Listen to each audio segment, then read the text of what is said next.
We've read so much in Nigeria about interfaith dialogue. So much about it. We've read so much about intercommunity dialogue, intercommunal dialogue. I think what should be doing now is intra-faith dialogue. That is even far more important than interfaith dialogue. Interfaith dialogue will now entail members of the same faith sitting down to have a self-reassessment, and where necessary, change their doctrine to bring it in conformity with a situation where their members can be socially cohesive with other members of the community that do not necessarily believe or practice their faith. As it stands now, you have religious separatism in Nigeria, where each community is preaching amongst themselves why we are better and different than the other.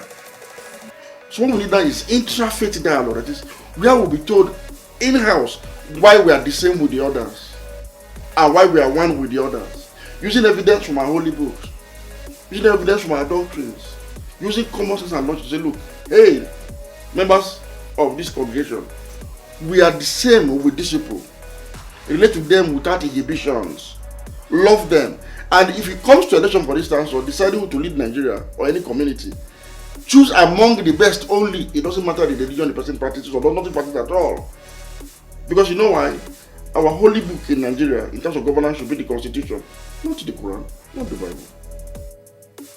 And so it is the person that has the integrity to uphold that Constitution, the intent, the letters, and the spirit, that should be elected at all times. If the person does not worship in any church or in any mosque, it doesn't matter.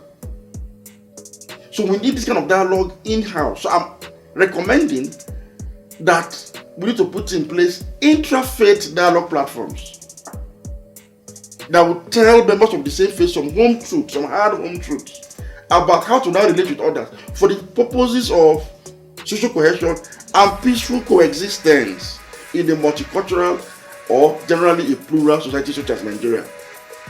So intra-faith dialogue should be emphasized more than interfaith.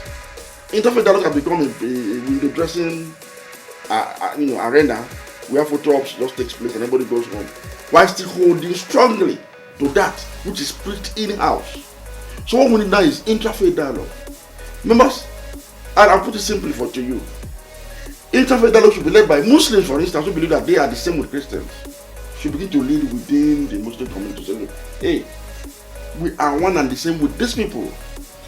Christians who believe that they are the same and one with Muslims should begin to do the same, because worship the same God, except you do not worship the same God. I'm saying it because I attended the Kano event once.